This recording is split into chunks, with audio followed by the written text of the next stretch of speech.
Perfect. So I am incredibly excited for our conversation today and to welcome you for this conversation, to be vulnerable, to share your story and the incredible impact that this initiative has had. So I really wanted to welcome Susan Blain to this conversation, who's the founder of the Dare to Be Vulnerable project. She's also a huge advocate for mental health. So thank you so much for being here, Suzanne, and I'm really excited to have this conversation. Um, so I guess to kickstart this discussion, I wanted to really ask or have you tell us about your why. Oftentimes we come across initiatives and organizations, and it's the why or the story gets lost in that work of it all. So I wanted to just ask for you to share your why behind this life changing, and I don't say that lightly, life changing social impact initiative, Dare to Be Vulnerable. Thank you so much, Soumya. Yeah, the why is so important, and I appreciate the question because it helps me reconnect with it too. Because as a social entrepreneur, and you're building a business around this work, this social impact work, you can sometimes forget your why or disconnect from your why, and it's so important to bring yourself back to that, especially when as a social entrepreneur, as you know, Yeah. right? When you're driving change, when you're you still have the day-to-day operations and you can get lost in that. And yeah, my why, I consider myself more than an advocate now. I consider myself a mental health champion. I guess I've moved into that status now. It's just such a big part of my life, and it's this project has done so much for me in my healing journey because it it started through my own trauma, and a big one. I mean, we hear a lot about traumas. We hear about big traumas, little traumas, and I had a big trauma. Excuse me, in 2019, and I lost everything. I was 54, going into my 55th year. And I mean, I have this conversation with one of my best friends who's a trauma informed coach. And she says, "You didn't lose everything, Susan. You still had some things." But I feel like I lost all the things that I would consider attachments. Um, I lost my savings of $100,000. I lost my home. I lost my relationship.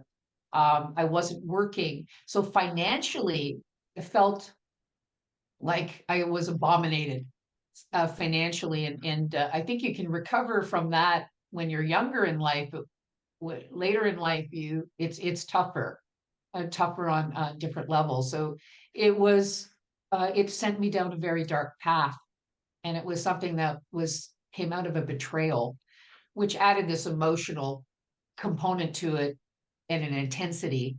So I spiraled.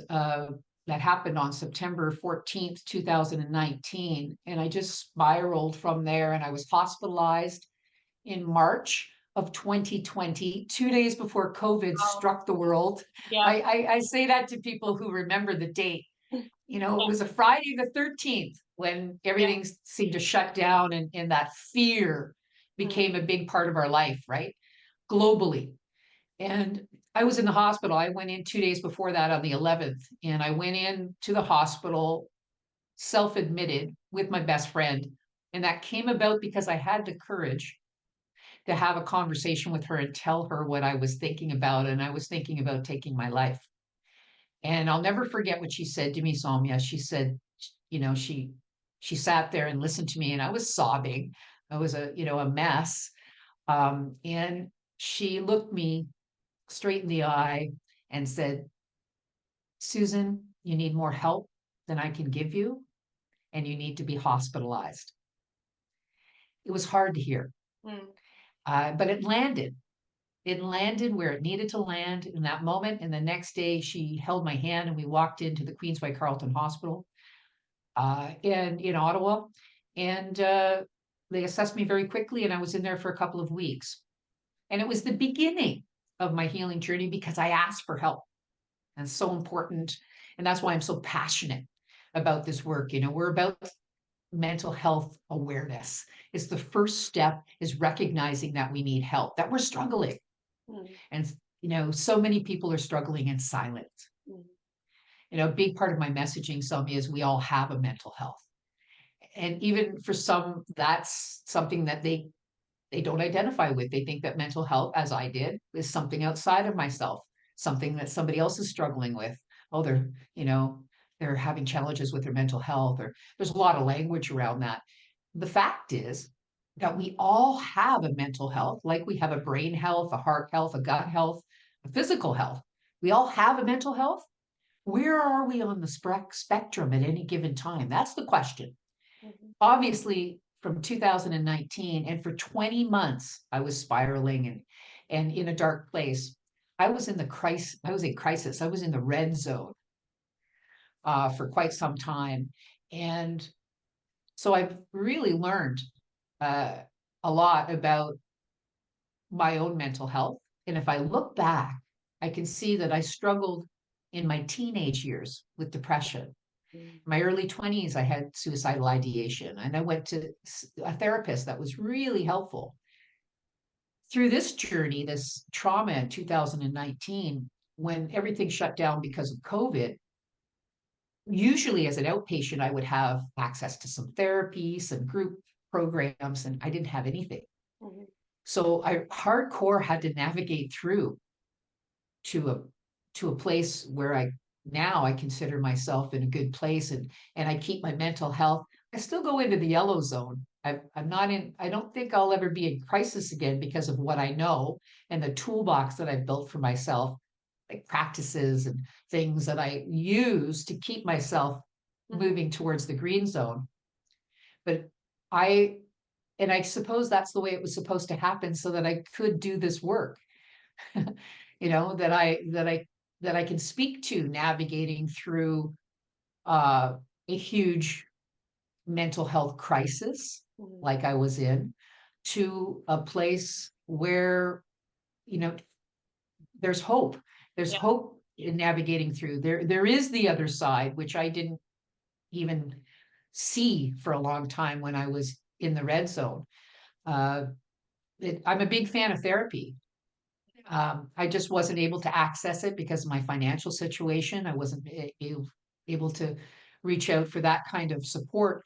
So I built my own, and through people around me and through different practices and tools, and I make the effort. I have those rituals as part of my lifestyle now Mm, so that I can keep myself on that spectrum in a healthy place. You can have a mental illness. So I was diagnosed with anxiety disorder, depression, and mild PTSD. And those are mental illnesses. mhm. And I'll probably live with those things all my life. And there are triggers often that I have. Just yesterday I was struggling. Mm. So they'll always come. And I think that's a big part of this work is realizing that, like our physical health, right? Yeah. Like you'll have a cold, you'll have COVID or something, but you move through. Your mental health is the same. Yeah. And we need to recognize that because what's dangerous is when we keep silent and the things accumulate, they stack, they begin to stack, and then you get into a crisis. Yeah. And that's what we want with the Dare to Be Vulnerable project. We want to bring awareness to the fact we all have a mental health and we can be proactive in maintaining strong Mhm. mental health. Yeah. That's my why, and because I'm an example of how important it is to have those courageous conversations with people that you trust. And this Dare to Be Vulnerable project is doing that in different ways. We're doing it through events, and these are community events that are free for everyone because we have great companies, champions who are supporting us financially so that we can make these available and continue to have them available at no charge for people to attend. And we create these compassionate space for people to share their stories. And I focus on leaders because I think it's important as leaders to use our voice, to Mhm. share, to step up, to rise up. It's our responsibility, and we all have a mental health story. So the more people that share, the more permission it gives for others to do the same. And then eventually, over time, we're going to break that stigma. We're Yeah. going to remove that stigma altogether around mental health. That's still very much alive out there. You Yeah. know, there's a lot of people talking about it, which is great. You got celebrities talking about it, taking time off from their mental Mhm. health, Mhm. and that's great. But it needs to continue, it needs to trickle down, it needs to have a domino effect on the rest of the world and the rest of us. And we need to be demonstrating that in our communities and with each other. And there's a lot of work still to be done. Yeah, no, thank you so much. Well, one, for sharing your story. It's so powerful on so many levels, and there are so many um uh critical pieces that you highlighted during this, right? So one of the biggest things that you were talking about is the ability to recognize your mental health and be aware of what you need or what the systems that you need in place to really help support yourself. A lot of times I think that's Yeah. the initial stages of the unknown. Like even for myself, I didn't know what mental health was until I was in that postpartum phase. And and you're just like, I don't know what these What's feelings, happening? what's happening Yeah. to my head or my body or my mind, right? So it's having those spaces or to those tools to just quickly recognize, okay, so this is what I need, this is what I need. But to your point, the world stopped when the pandemic hit, and one of the biggest concerns was about mental health among young children because of the isolation, Yeah. because of that lack of the support system on so many levels. There were also parents that were unable to provide that because of job loss and other things that were happening. It was just trickling down, Oh my right? gosh, So, yeah. And it's still happening. and it's still happening. We're still, I don't even know if we're in the recovery stages. I think we're in the recognition stage, the Yeah. recognition stage. But I feel as though there were a lot of lessons learned during the pandemic and a lot of things that unveiled and get, if not amplified, in terms of the call for help, especially when Yeah. it came to mental health. Um, but I also felt like, I'm not sure if you witnessed this as well, but the conversations were not including folks that were going through this in terms of needing supports in mental health. And what I mean by that is youth and young folks that were kind of going through this mental health crisis. There was a lack of conversation in terms of what do you need from the communities to best support you to lift each other up, right? And so, And yeah, yeah, and here's the thing too.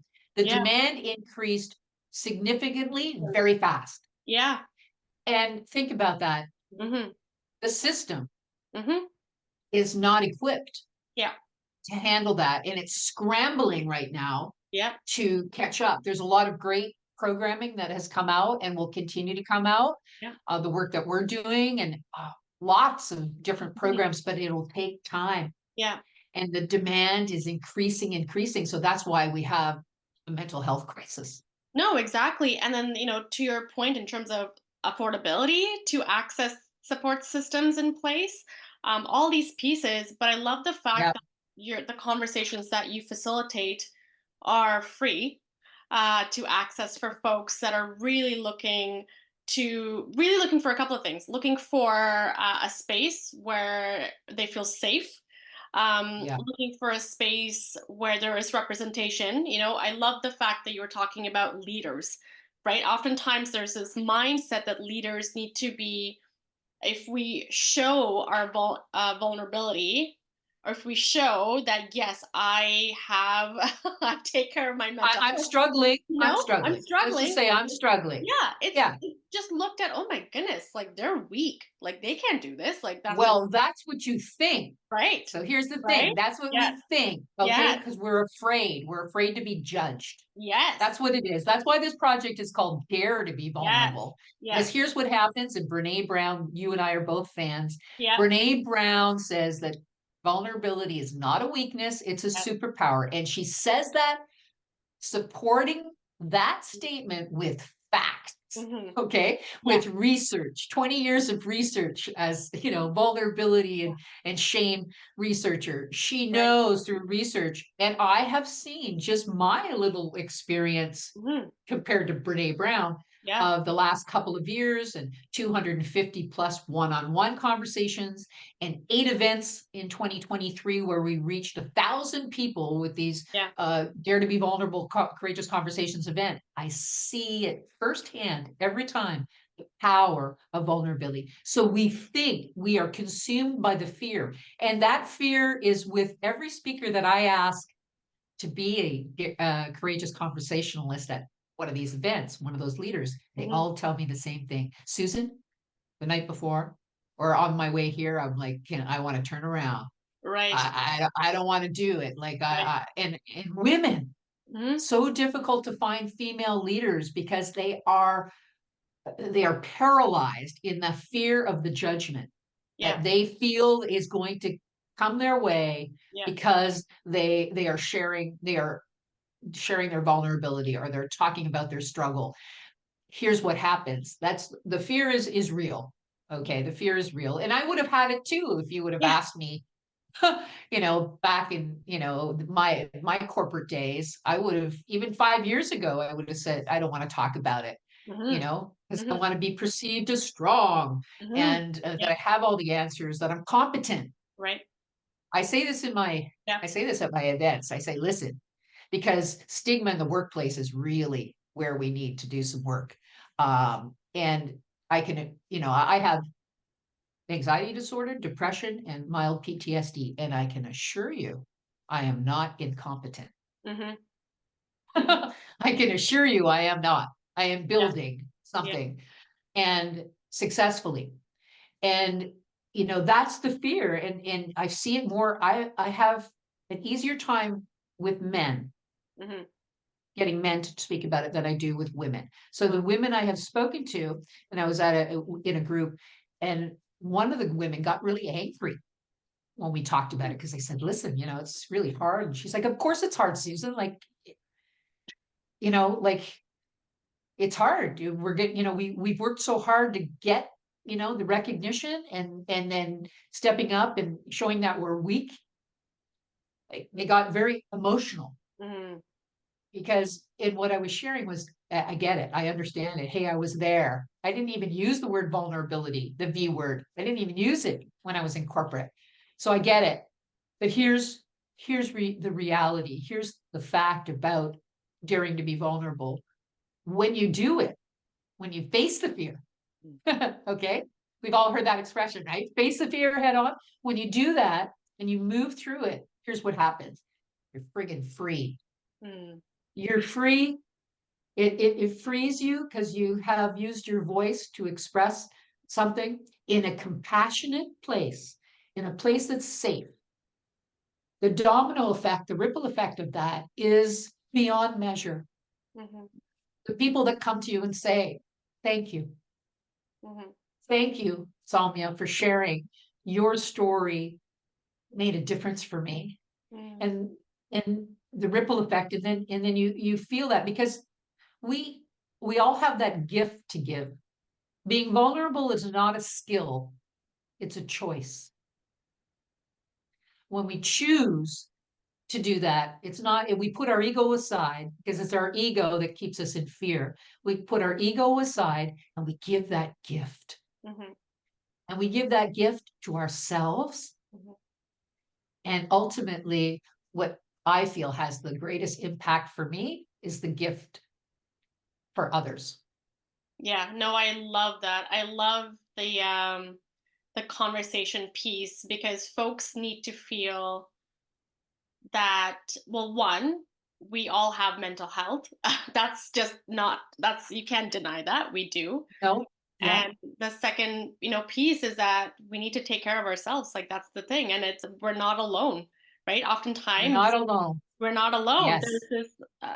this conversation that just goes into your mind, and I had this conversation as well a long time ago. Where it's like, oh, I'm pretty sure there aren't any other ones going through what I'm going through, and then Course, we we all all feel feel it, that way. right? Yeah. Yeah, and then you are a witness to these conversations. You're like, oh my goodness, okay. I am so grateful. I am just so thankful to be part of this experience. I'm very curious to hear. I mean, what are some of the things that you've heard from leaders in terms of their experience? What have been kind of part of their journey in recognizing mental health matters? I'm very curious to hear that. Well, it isn't very different Yeah. than anybody else. That's the beauty of it. That's what we come to terms with, or that's what we recognize and observe when we experience these courageous conversation events. Mm. Or if we watch a digital story which captures them too, it's in you see these, CEOs or people in senior leadership positions who are talking like you and me would talk Yeah. about it. Yeah. That they struggle with anxiety or imposter syndrome. That's a common one for a lot of leaders Mm. that, you know, I had it too when I was working in corporate. I don't really have it here because because there's no ego. It's there's no ego in vulnerability. Mm. And I kind of explain it to people if they haven't been to an event. It's hard to explain because it's unlike any other type of business event if Yeah. it's business focused. We did one for farmers Mm. back last year as well, and we're looking at doing events for Mm. different communities. So they're not all business, but a lot of them have been business community focused. And I think people come with an expectation. They see a lineup of speakers and Yeah. they have this sort of expectation of what that's going to be like. People are going to share their wisdom and their tools and Mm. they do, but they do it under the umbrella or the lens of mental health. Mm. And that's not something we've ever seen before. Right. Uh, Yes. right? That vulnerability factor. So it shifts the Hmm. energy completely Yes. to this compassionate container Mm. or compassionate space that we do not associate Hmm. with a business thing. Hmm. We just don't. It's a feeling that you have. And that's why I believe it's having so much impact.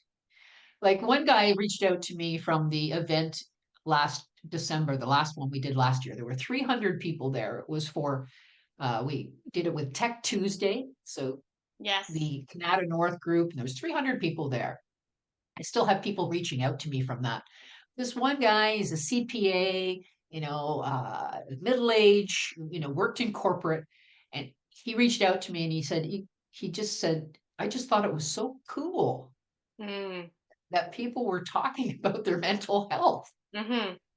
and it cracked something open in me. And then he was sharing his own journey. Mm. Yeah. He said, I never looked at it that way, but man, I struggled here, I struggled there. It's a human to human conversation. So now it's not like, Mark, the CPA corporate dude. Right. It's Yes. Mark and Susan having a conversation about mental health. Yes. It breaks down all the barriers. So, Mhm. that's what I love about this work. Cultural barriers, sexual orientation barriers, Yeah. status barriers, they're all gone Yeah. because it levels the playing field completely and mental health does not discriminate. Yes. No, absolutely does not. And I love that the emphasis that you put on it doesn't matter who you are. It doesn't matter who you are. You could be an ED, an executive director. You can be, a manager. You could have You just can be the president student. of the United, Doesn't you can be matter. Doesn't Doesn't matter. matter. Yeah. So I love that conversation that that happened, in the way that it unraveled, and someone just, reaching out and saying, just having a conversation. That's where it starts, right? Having a conversation. You know, That's it. that's it. So many people are trapped though Yes. with that stigma. Somebody said we did a workshop. We're doing lunch and learns and workshops, and we did Right. our first lunch and learn an hour session with Martello Technologies. And one of their senior leaders said, "Well, I think there's not much stigma anymore, is there? Like, there really isn't." I'm like, "Whoa." Like, it's there is more stigma because Right. there is more, Yes. and yeah.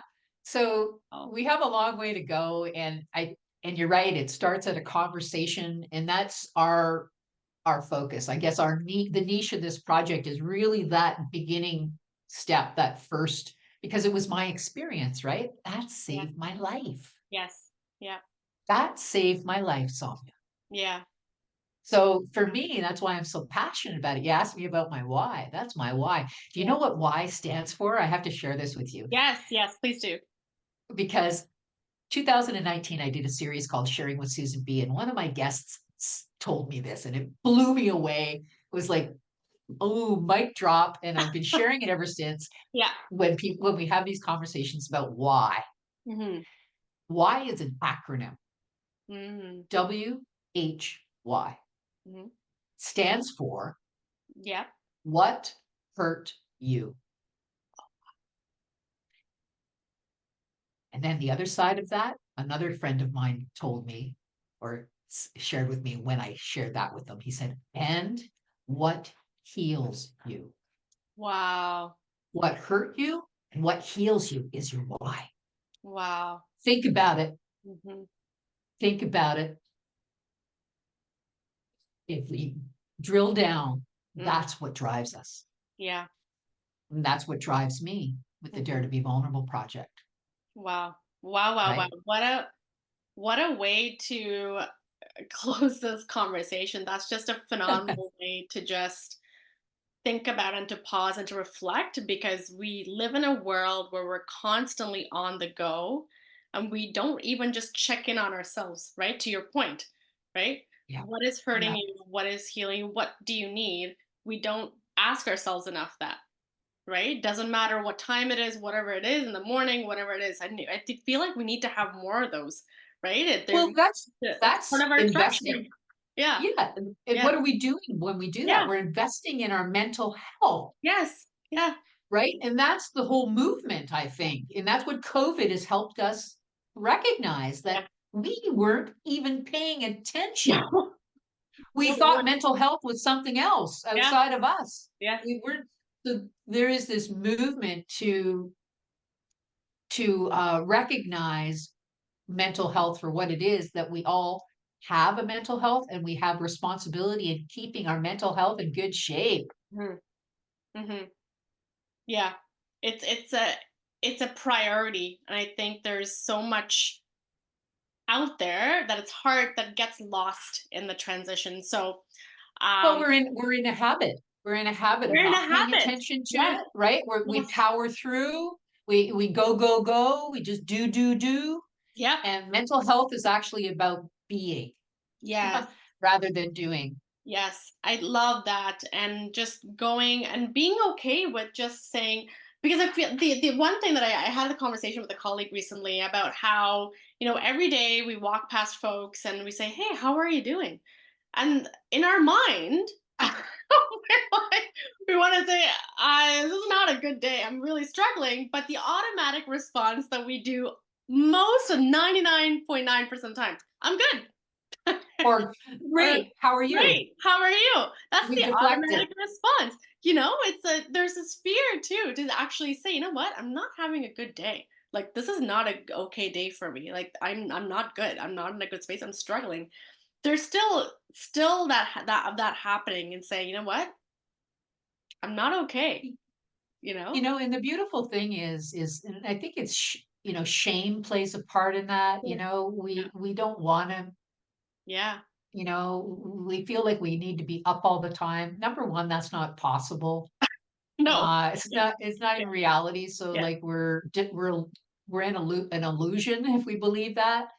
Um, you know, but it's really it's really about that awareness piece. And I just kind of figured that out too, Mm. in doing this work, Mhm. and having so many conversations. And it's just a habit Yeah. that we've had. And now it's like even, you know, 20 years ago or 10 years ago, were we thinking about gut health Mm. or brain health? I mean, it's heart health month this month in February. Yeah. It's heart health month, and they're still trying to build awareness around doing good things for your heart. Mhm. Well, it's mental health time Yeah. in the in the world, and it's about time. Yeah. Yeah. That we recognize that mental health is something that we need to pay attention to, we need to invest in. Mm. And here's the thing, it's actually, I mean, I think gut health is, they say it is the first brain. The second brain is up here, the first brain is gut health. But your mental health Mhm. or emotional health, I think is critical for everything. Yes. Because if that's in the dumps, Yeah. that's in, then it affects everything Everything around in you. your life. Yeah. No, it's so true. It's so true.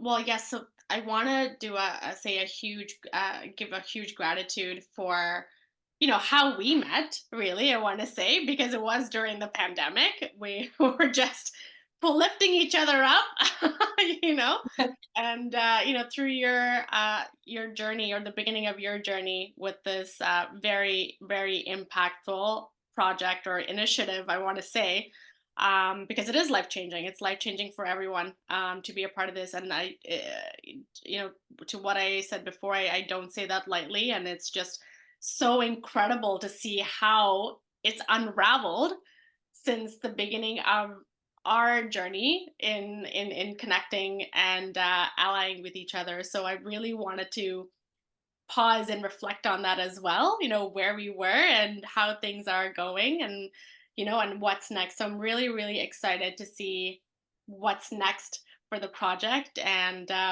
yeah, to keep continuing this conversation. That's my hope with everyone, and know that you do that on a constant basis.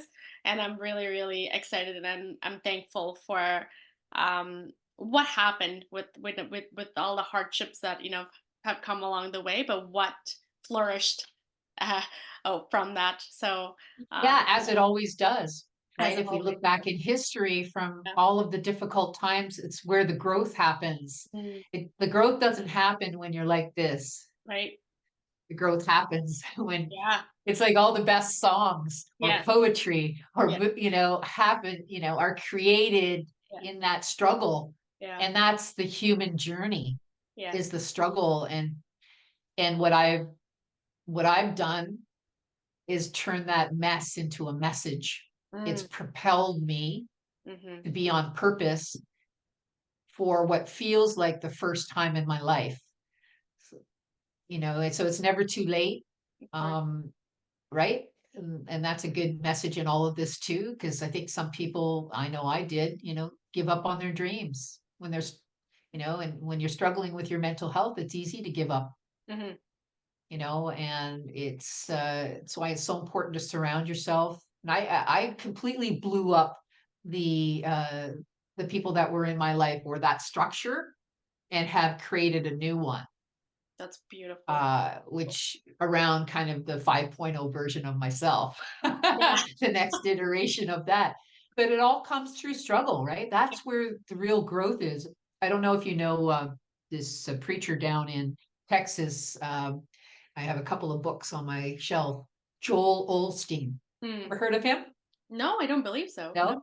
No. No. So he's great. He's Sunday mornings too. He's more of a motivational speaker than anything. He's so powerful, but he talks about manure, Okay. sitting in manure, Mm, how nobody wants to sit in manure. It, okay. just the thought of it is, you know, nobody wants to be there. But manure is fertilizer, Mm, mm-hmm. and how Mm-hmm. important it is to sit Mm-hmm. in it for a bit to help to Mhm. allow it to fertilize, to allow it to help you grow. Yeah. That it is essential Mhm. in helping you grow. It's like vulnerability is essential in being courageous. Mhm. So you can't have courage without being vulnerable. Yeah. You can't have vulnerability or be courageous without being vulnerable. So Yeah. it's, there's always that side, that difficult thing, like, and nature goes through it. I mean, it's just a fact of life. I think because of everything in the world, especially technology that tries to make things easier, that we think that that's the way life is. And in Mhm. fact, it's not. And we need to embrace our struggle and use it, harness it to move us forward, Yeah. to help us expand and grow, right? And then to help each other, which is what you're doing in your work, Yes. Yes. right? Yeah. No, that's such a huge component to this is to continue to have the conversation and continue to lift each other up and support each other. So this is such a wonderful. I'm really thankful for our conversation today and continuing to kind of drive change in the space that needs at most help in driving change for everyone. So thank you so much for being here, Susan. You're welcome. Thank you for the opportunity. Thanks.